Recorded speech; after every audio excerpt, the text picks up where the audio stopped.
Hello and welcome to a very special episode of India Sense. I'm Gauri Trivedi, and the next 30 minutes we'll talk about the biggest story in the world. The next president of United States, Donald Trump. What will his administration mean for India is our key focus. But let's get you the headlines this Friday evening. Donald Trump becomes the first man in over a century to win back presidency with a gap.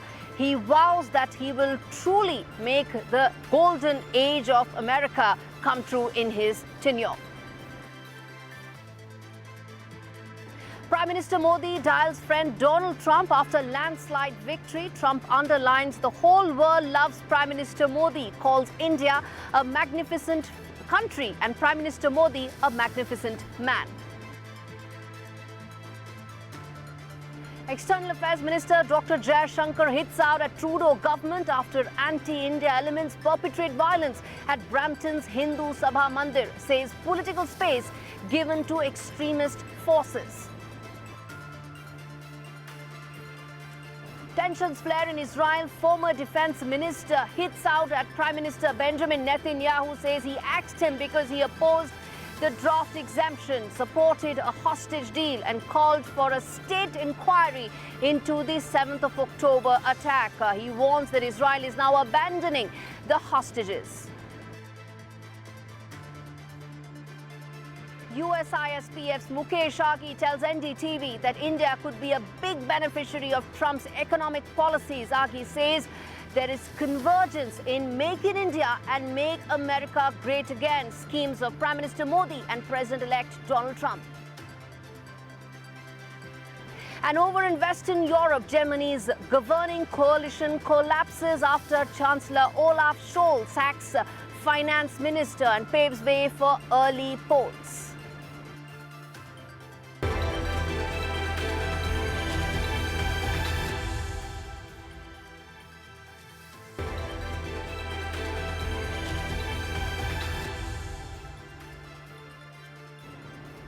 On to the big story on India Sense this week. As Donald Trump gears up for a second term in the White House, New Delhi might find itself navigating both huge opportunities and several obstacles in its relationship with Washington. While his personal relationship and rapport with Prime Minister Modi will ensure that there will be opportunities galore, but challenges pertaining to H-1B visa and trade tariffs could become thorny issues. Negotiations could be easy given that the two leaders share a rapport, but how much could be the challenges in a new and evolved New Delhi-Washington DC relationship? Find out in this report. Namaste, Trump. Namaste. India-USA friendship. One of the brightest spots in U.S. India relations during Trump's first term was the personal chemistry between the president and Prime Minister Narendra Modi.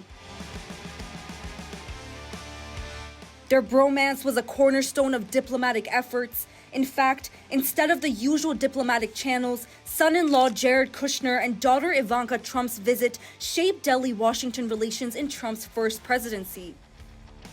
The high-profile visits are a testament to the informal relationship the two leaders share.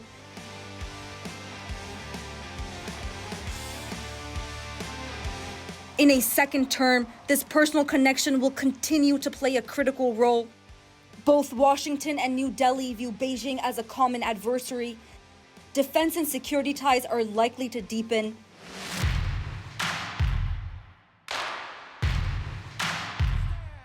Under Trump, the U.S. has solid India-advanced military technology, and the two nations have bolstered their cooperation within the Quad. The pivotal strategic grouping with Japan and Australia is aimed at countering China's rising influence in the Indo-Pacific. Expect joint military exercises, arms sale, and continued intelligence sharing as part of the ongoing U.S.-India strategic partnership are on the horizon. A potential flashpoint, however, when it comes to trade, things get trickier. Trump's America First mantra has always meant protectionist policies. His first term saw tariffs on Indian steel and aluminum, as well as on other goods. In 2024, it's highly likely that Trump will continue his aggressive approach to trade imbalances, particularly with emerging markets like India. Expect more trade disputes over tariffs as Trump pushes for India to open its market further or face penalties on exports. Another area of friction will be immigration, specifically Trump's stance on H-1B visas. India's tech industry, which sends thousands of skilled workers to the U.S. under the H-1B program, could be significantly impacted by stricter visa policies. India will need to navigate the trade and visa hurdles that could impede growth. In sum, while Trump's second term will benefit India geopolitically, especially in defense, India will also have to contend with tough economic and immigration policies. It's a delicate balancing act and one that will shape the future of U.S.-India relations for years to come.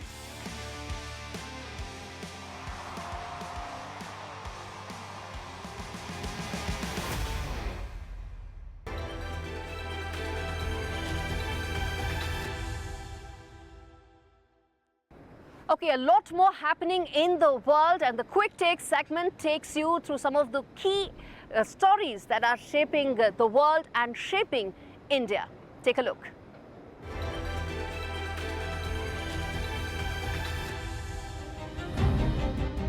Justin Trudeau seems to be as desperate as a gamble on his last bet.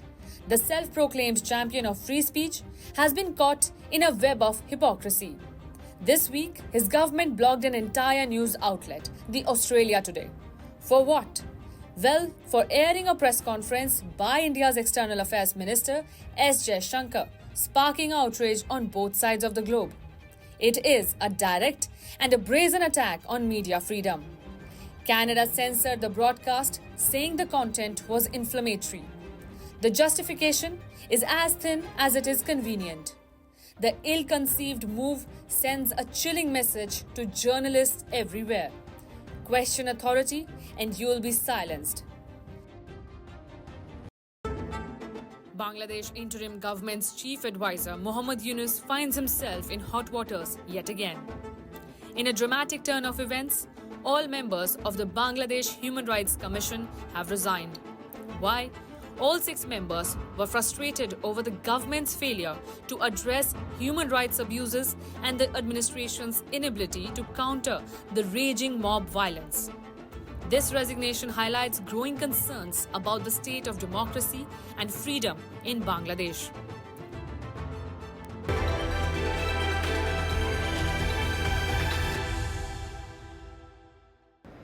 We slip into a very short break. We come back on the other side with a very big interview. USISPF Mukesh Aghi tells NDTV that there are huge opportunities in Trump 2.0 and India needs to grab them.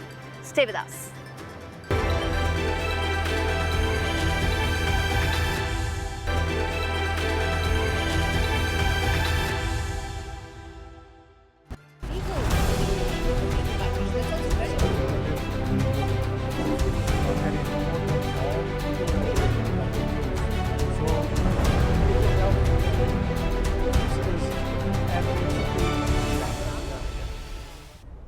Hello and welcome to this very important conversation that I'm having with Dr. Mukesh Aghi, who is the President and CEO of USISPF, to understand the impact of a Trump 2.0 presidency on India, the India-US relationship 2.0, if one may say so, and the extent of the bonhomie that exists between the two leaders.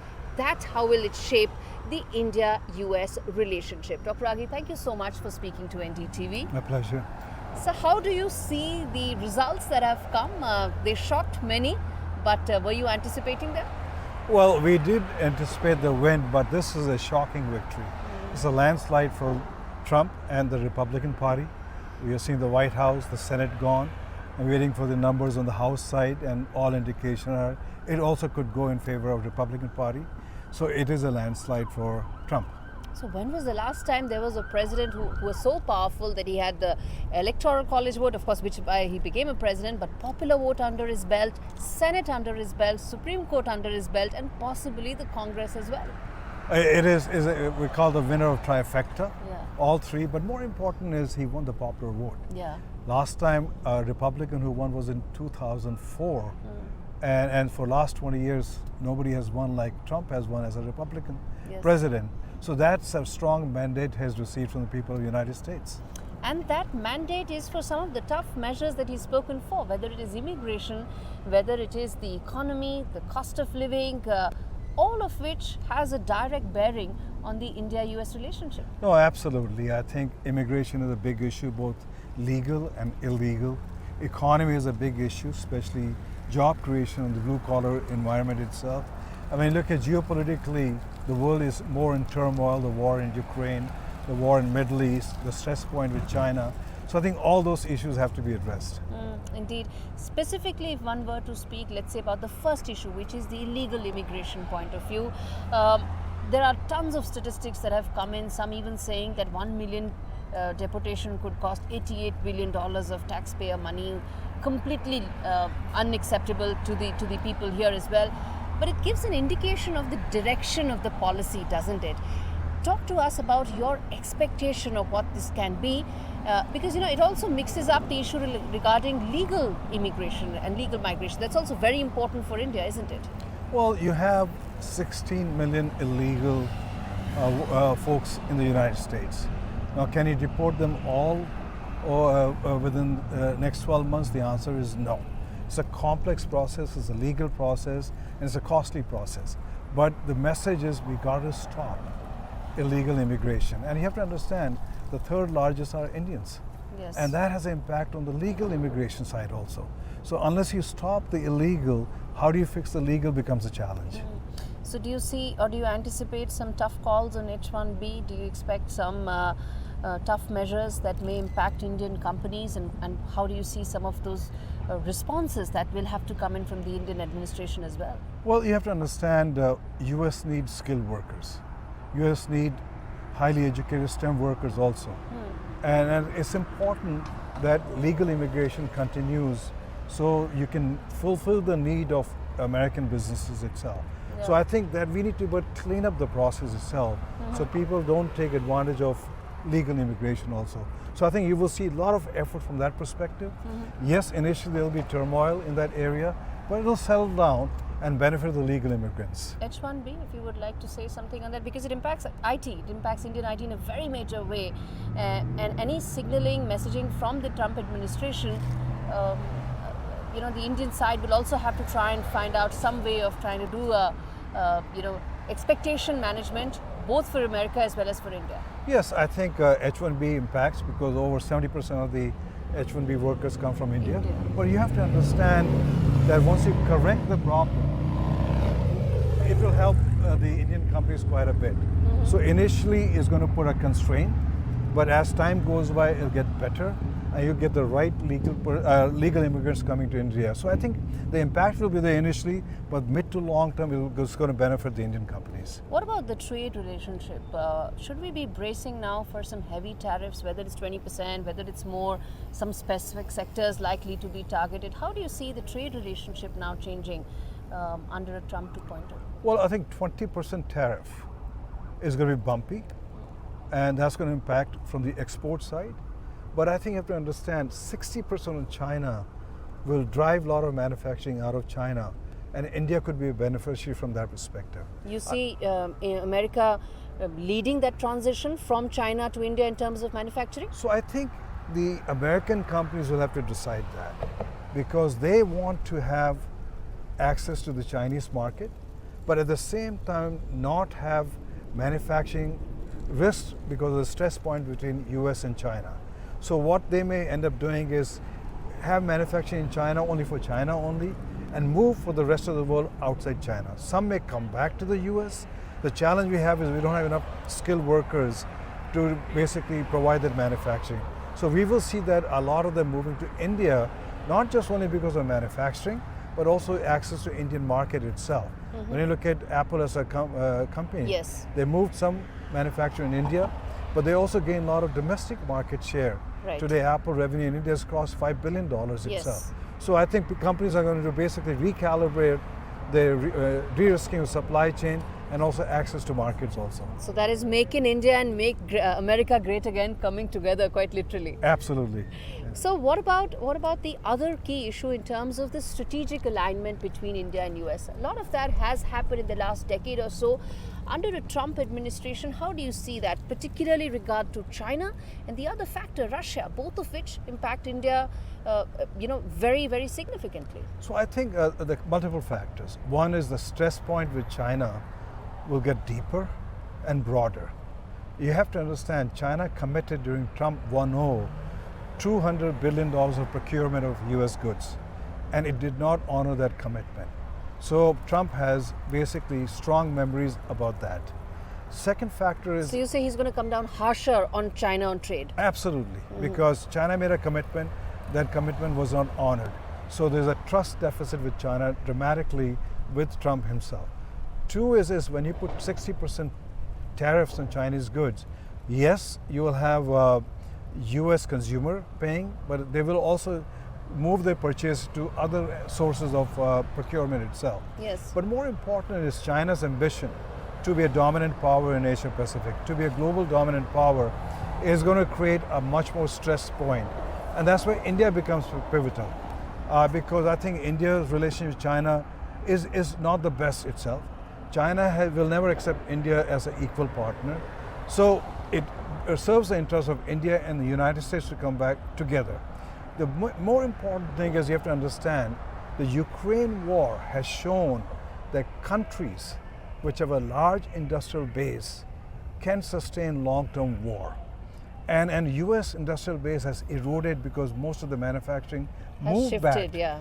And so I think while you try to bring back some manufacturing, India becomes a potential industrial base for US companies and US manufacturing from that perspective. And when you look at the last trip of bilateral between Prime Minister Modi and Biden, a lot of stuff was moved to India from that perspective. Any back of the envelope calculations that you have, sir, in terms of what is the upside that we are talking for the Indian economy? Any broad calculations that you think can be done in terms of when you're moving this manufacturing from China to India? It is difficult because the timeline and the planning of the US companies.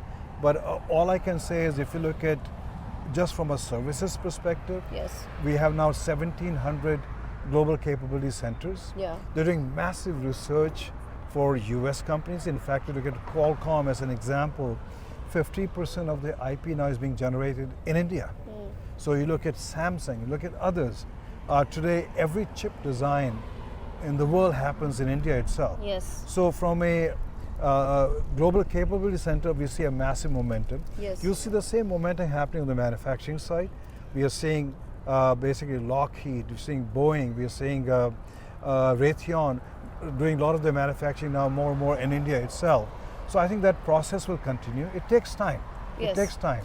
And what we are seeing is it is an incentive factor for US companies to leverage the India skill, to leverage the India market. So I believe the momentum will pick up now. So does that mean that collaborations with regard to semiconductors, collaboration with regard to defense technology would probably now expedite further to include more realms of collaboration?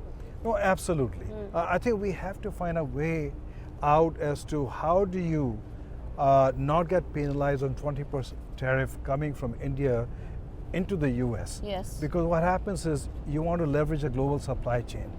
And basically, if you want to stay within the global supply chain, the 20% tariff has an impact. And my recommendation... So what's the way to get around So I think the best way to get around that is look at the Quad. One of the highlights of Trump administration was make Quad a state leader summit itself. And if you look at the Quad economies, the 4 countries, total economy is GDP is roughly $35 trillion. And you have US, which has a trade agreement with Japan. US has a trade agreement with Australia. India has a trade agreement with Japan. India has some kind of trade agreement with Australia. So if we can somehow make Quad as an economic platform, it is a defense platform, make it as a technology platform, economic platform, and focus on making a free market within the 4 countries, I think that's the way to go forward. So you're saying a potential FTA between these 4 countries could be a game changer? Absolutely, because I think these countries are geopolitically aligned, So from security perspective, they're aligned. And basically, India has a surplus skilled resources, a growing market. US need that surplus resources, need that market. So is with Japan itself, so is with Australia. So it is a win-win factor for everybody. And finally, sir, then a couple of questions I want to ask around Russia and the entire aspect around India's deep economic relationship with Russia, particularly with regard to oil purchases. They came under the scanner during the Biden administration as well. How do you see that under a Trump administration, especially more that, given that Trump as a personality, as a business leader is more oriented towards a transaction give and take kind of an approach? How do you see that impacting India's existing relationship with Russia? Well, I think you have to understand, one is India's dependence on Russian defense equipment is coming down. You look at last 10 years, it has come down, and procurement from the US is gone up and up. So that's one factor. Two is the trade between India and the US is almost $200 billion. Whereas with Russia, it's minuscule in single-digit billions of dollars itself. Now, yes, India has been buying Russian energy at a discounted price because it has to serve the interests of its citizens. Right. It has an inflationary impact also. Yes. But you have to understand also, 50% of that oil, once refined in India, goes to Europe and the United States. Yes. So both US and Europe are beneficiary from that perspective also. Yes. So I think Trump is a businessman. He understands that. I mean, he may make some noise from that perspective, but in the long term, he sees a win-win. So I don't see much of a pressure point coming from that perspective. And finally, sir, I have to ask you this question around the fact that Prime Minister Modi and President-elect Trump, they have a great rapport that is there, whether it is the Howdy Modi event or several others. Sometimes what thorny negotiations are not able to achieve, bonhomie and rapport between leaders is able to achieve. Where do you think this will probably come in handy, given that several negotiations may end up becoming fairly thorny? Well, I think you have to understand geopolitical alignment is important. And I think India, US are aligned from security to technology to economic to people. And when you have road bumps from that perspective, the personal relationship matters. Yeah. And I think Prime Minister Modi was one of the first one to tweet congratulating President-elect Trump. He was one of the first few leaders to have a conversation with him also. So I think the bonhomie really works much better when you're geopolitically aligned. And I think both countries are aligned from that perspective. So I think you will see a much better relationship in a positive manner between the two countries. All right, Dr. Aghi, thank you so much for speaking to NDTV, taking out the time and decoding what I think is going to be the next phase of the India-US relationship. Thank you very much. Pleasure talking to you. Likewise. Okay.